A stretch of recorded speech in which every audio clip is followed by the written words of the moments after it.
قسمیں ہوتی ہیں، پہلی غیبت، دوسری افک، تیسری بہتان۔ غیبت کیا ہے؟ غیبت کیا ہے؟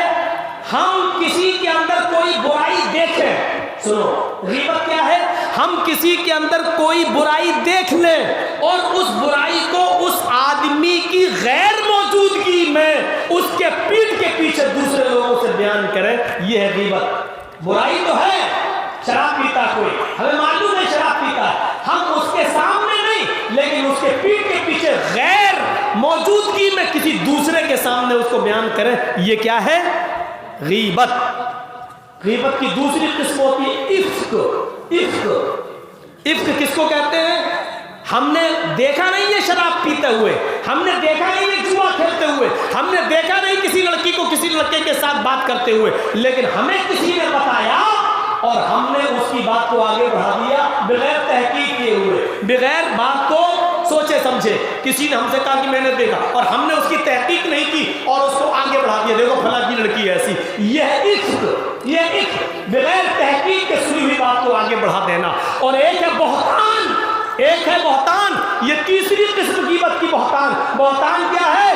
آپ شراب پیتے نہیں ہیں لیکن میں یہ کہوں کہ فلاں آدمی بہت بڑا شرابی ہے، آپ جوا کھیلے نہیں ہیں لیکن میں یہ کہتا ہوں کہ فلاں آدمی نے جوا کھیلتے ہوئے میں نے دیکھا، یہ ہے بہتان، الزام لگانا۔ یہ کیا ہے؟ الزام لگانا۔ میں نے کسی لڑکی کو دیکھا نہیں کسی لڑکے کے ساتھ بات کرتے ہوئے، لیکن ہم یہ کہیں کہ فلاں کی لڑکی بہت بگڑی ہوئی ہے، میں نے اس کو فلاں کے ساتھ بات کرتے ہوئے دیکھا ہے جبکہ دیکھا نہیں ہے، یہ ہے الزام۔ یہ تینوں چیزیں غیبت کہلاتی ہیں۔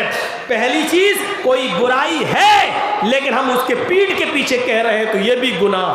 کوئی برائی ہے یا نہیں ہمیں نہیں معلوم لیکن ہمیں کسی نے بتایا، اس کو ہم نے بغیر تحقیق کے ہوئے آگے بڑھا دیا، یہ بھی گناہ۔ اور تیسرا، کوئی برائی ہے ہی نہیں اس کے اندر اور ہم اس کے بارے میں الٹا سیدھا کہہ رہے ہیں، اس پر الزام لگا رہے ہیں، یہ بھی گناہ، یہ بھی گناہ۔ الزام لگانے والے کی سزا بہت سخت ہے اس میں، اور وہ کیا ہے؟ اس کو 80 کوڑے مارے جائیں۔ الزام لگانے والے کی سزا بہت بڑی ہے، 80 کوڑے۔ کسی کے اندر کوئی چیز ہے ہی نہیں اور آپ اس کو بدنام کر رہے ہیں، ہماری ماں بہن بیٹی غلط نہیں اور آپ اس کو غلط کہہ رہے ہیں، اور ثابت ہو جائے کہ آدمی غلط الزام لگایا ہے، زنا کی توبہ غلط، اس آدمی کو 80 کوڑے مارے جائیں گے، 80 کوڑے۔ ایک بات یاد رکھیے گا، اگر کوئی لڑکا اور لڑکی کو زنا کرتے ہوئے آپ نے پکڑ لیا، اس کے باوجود بھی آپ اس کی برائی نہیں کر سکتے ہیں۔ قرآن کہتا ہے کہ 4 گواہ لاؤ، 4 گواہ۔ مولانا جرجیس نے ایک لڑکے کو ایک لڑکی کو اپنی آنکھوں سے دیکھا کپڑے اتارے ہوئے زنا کرتے ہوئے، اپنی آنکھوں سے دیکھا ہے، سماج میں جرجیس صاحب گواہی دے رہے ہیں، اللہ کی قسم لاؤ قرآن میرے ہاتھ میں دے دو، میں قرآن اٹھا کر قسم کھا رہا ہوں کہ ان دونوں کو زنا کرتے ہوئے دیکھا ہے۔ سماج کا ذمہ دار آدمی کہے گا جرجیس صاحب کی گواہی پر اس کو سزا نہیں دی جائے گی۔ جرجیس صاحب، قرآن کہتا ہے کہ 4 گواہ لاؤ، یہ کوئی معمولی کام نہیں ہے، 4 گواہ پیش کرو۔ جرجیس صاحب نے کہا میں نے اکیلے دیکھا ہے، 4 گواہ نہیں ہے۔ اب سماج کے چودھری کی ذمہ داری ہے کہ جرجیس صاحب نے اپنے آنکھوں ہی سے کیوں نہ دیکھا ہو، لیکن 4 گواہ نہیں پیش کیا، اب وہ چیز بہتان مانی جائے گی، الزام مانا جائے گا۔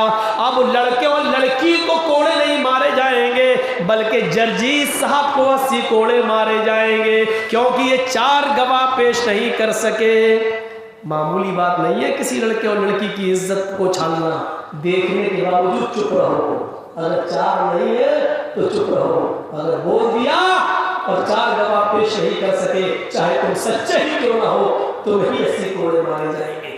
2 لوگوں نے دیکھا اور دونوں گواہی دے رہے ہیں، صاحب میں نے دیکھا ہے، لیکن 4 لاؤ، نہیں لائے تو دونوں کو 80 مارے جائیں،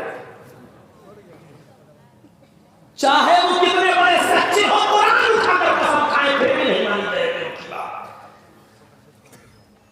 تحدید متعین کر دی، 4 گواہ لاؤ۔ ظاہر بات ہے نہ لڑکی 4 کے سامنے غلط کام کرے گی، نہ تم لاؤ گے، نہ ننگا کرنے کا تمہیں حق ہے، کیونکہ یہ کام تو اکیلے میں کیا جاتا ہے، اکیلے میں کیا وہ جانے، ان کا رب جانے تم کون ہوتے ہو۔ اگر تم نے اکیلے دیکھا تب بھی خاموش رہو، ان کو توبہ کرنے کا موقع دو، 2 نے دیکھا تب بھی خاموش رہو، ان کو توبہ کرنے کا موقع دو، 3 نے دیکھا 3 کی بھی نہیں مانی جائے گی۔ سماج کا چودھری کہہ رہا 3 نے دیکھا، لاؤ لڑکی کو، نہیں 3 قسمیں کھا رہے ہیں کہ ہم نے دیکھا، نہیں 4 لاؤ، 3 کہہ رہے ہیں اور 4 وہ نہیں لا سکے تو ان تینوں کو 80 کوڑے مارے جائیں۔ ہاں اگر 4 نے دیکھا اور 4 نے گواہی دی تب پھر لڑکے اور لڑکی کو سزا دی جائے گی۔ اگر وہ شادی شدہ ہے تو پتھروں سے مار مار کے ختم کر دیا جائے گا۔ لڑکا شادی شدہ ہے اور لڑکی کنواری تو لڑکے کو پتھروں سے مار مار کے ختم کر دیا جائے گا، اور لڑکی کو 100 کوڑے مار کر 1 سال کے لیے شہر سے نکال کر دوسرے شہر میں بھیجا جائے گا۔ لڑکی شادی شدہ ہے اور لڑکا کنوارا تو لڑکی کو پتھروں سے مار مار کے ہلاک کر دیا جائے گا، اور لڑکے کو 100 کوڑے مار کر 1 سال کے لیے شہر سے الگ کر دیا جائے گا۔ فرق اتنا ہے دونوں شادی شدہ ہیں تو دونوں کو پتھروں سے مارا جائے گا۔ فرق کیا ہے؟ لڑکے کو کھلے عام میدان میں دوڑا کے مارا جائے گا، اور لڑکی کو سینے کے برابر زمین میں گاڑ کے صرف اس کے سر پہ پتھر مار کے اس کو مارا جائے گا۔ یہ کوئی معمولی سزا نہیں ہے، کرتی رہی ایکسکیوز می، اور معاملہ پہنچ جاتا ہے ہوٹل تک۔ اگر اس کی سزا کے بارے میں سوچ لیا جائے تو روح کانپ جاتی ہے۔ روح پتھر، ایک پتھر پڑے گا سر پہ، وہی نانی کا دودھ یاد آ جاتا ہے، چھٹی کا دودھ یاد آ جاتا ہے۔ ہاں جس کو ہم نے معمولی کام سمجھ رکھا ہے، اتنا وَلَا يَغْتَبْ بَعْضُكُمْ بَعْضًا، تم میں سے کوئی کسی کی غیبت نہ کرے۔ اور غیبت کسے کہتے ہیں؟ حضرت عائشہ نے اللہ کے نبی صلی اللہ علیہ وسلم کے پاس بیٹھی ہوئی تھی اور ان کی دوسری بیوی نبی اکرم کی آ گئی، دوسری بیوی آ گئی، ناٹے قد کی تھی، نام صفیہ، چھوٹے قد کی تھی۔ جیسے ہم لوگ جو بولتے ہیں نا 1.5 فٹ، یہ بھی گناہ ہے، یہ بھی گناہ ہے۔ ہم خود کہہ رہے ہیں، ہمارے منہ سے خود نکل جاتا ہے، لیکن یہ بھی گناہ ہے۔ اس کا نام جو ہے نام لیجیے آپ، کسی کو ناٹا، لمبا، کالا، اے کلو سن، اے لمبو سن۔ وہ ایک مولانا ہے، ان کے نام کیا آگے لکھا جاتا ہے حبیب الرحمن لمبو۔ آپ یہ نہیں کہہ سکتے۔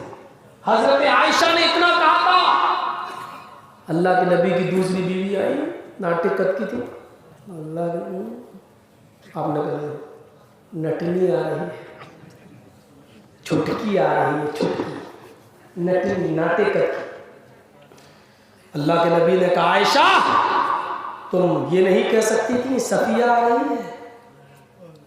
تمہیں نام معلوم تھا نا، تو کہہ نہیں سکتی تھی صفیہ آ رہی ہے؟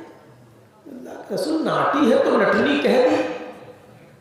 آپ نے کہا یہی تو برائی ہے، جیسی وہ ہے ویسی تم کہہ رہی ہو اس کو، اور اس کی غیر موجودگی میں کہہ رہی ہو، اس کے پیٹ کے بھی نٹنی آ رہی ہے۔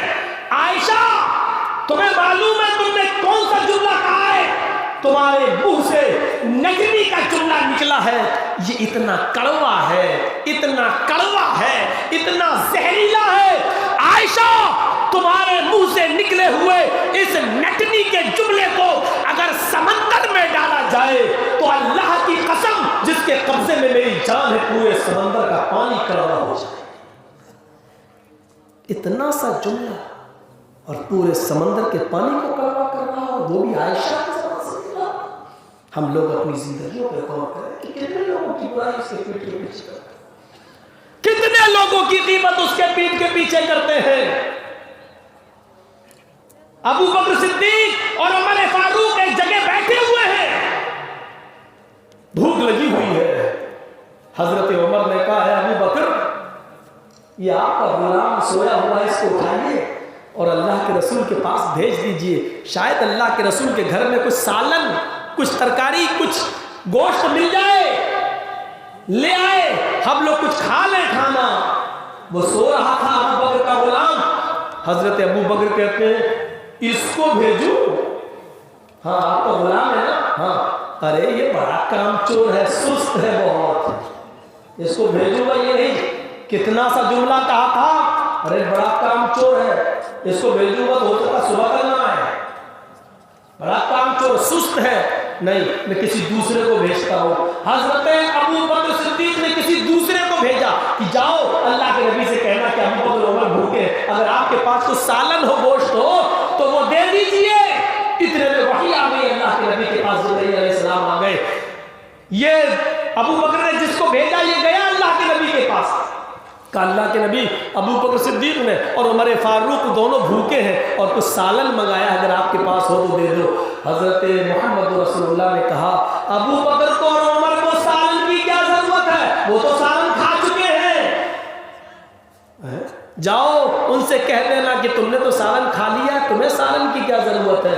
جس کو بھیجا تھا وہ گیا اور کہنے لگا ابو بکر سے، ابو بکر اللہ کے نبی نے کہا کہ ان کو سالن کی کیا ضرورت ہے، ابو بکر اور عمر یہ تو دونوں سالن کھا چکے ہیں، میں نے کہا کھایا، کہ پتہ نہیں جیسے کہا تھا ویسے میں نے کہہ دیا آپ سے۔ یہ دوڑتے ہوئے بھاگے ابو بکر صدیق، کہتے ہیں کہ میرے ماں باپ آپ پر قربان، اے اللہ کے رسول میں نے کب سالن کھایا، اللہ کی قسم پوری رات ہوئی کچھ ملا ہی نہیں، آپ کہہ رہے ہیں سالن کھا لیا۔ آپ نے فرمایا جو تمہارا غلام سویا ہوا ہے، تم نے یہ کہا تھا یہ نہیں کہا تھا کہ یہ بڑا سست ہے اور کام چور ہے، یہ کیا جائے گا ہم دوسرے کو بھیجتے ہیں، کہا یہ تو کہا تھا، کہا یہی تو سالن تھا، تم نے اپنے بھائی کا گوشت کھا تو لیا ہے، اب تمہیں دوسرے گوشت کی کیا ضرورت ہے۔ سست اور کام چور کہنا بھی وہ بھی ابو بکر کے منہ سے۔ اب سوچئے ہم اور آپ کیسے لگ رہے ہیں، کہاں کھڑے ہیں، کس سماج میں جی رہے ہیں۔ بدلو، ایک انقلاب پیدا کرو، ایک انقلاب لاؤ میرے بھائیوں۔ کم سے کم 20 سال کی تقریروں کے بعد کچھ لگنا چاہیے کہ کچھ عملی میدان میں آگے نکل رہے ہیں۔ بقیہ اسی قسم کی باتیں اور اصلاح معاشرے سے جڑی ہوئی باتیں انشاءاللہ 4 اور 5 فروری کو معظم پولیس کیمپ پر آپ کے سامنے میں خطاب کروں گا۔ 1:15 بج گیا ہے، تقریب 12 بجے سے زیادہ ہونا بھی نہیں چاہیے، سردی کا ماحول ہے۔ آئیے ہم سب دعا کریں اللہ تعالیٰ سے کہ الہ العالمین ہمیں جاسوسی سے بچا لے، ہمیں بدگمانی سے بچا لے، اور ہمیں غیبت سے بچا لے، ہم آپس میں بھائی بھائی بن کر رہنے کی توفیق عطا فرما۔ اے اللہ جب تک تو ہمیں زندہ رکھ اسلام پہ رکھنا، اور جب ہمارا خاتمہ ہو تو ایمان پہ فرمانا۔ وما علینا الا البلاغ المبین، وآخر دعوانا الحمد للہ رب العالمین۔ السلام علیکم۔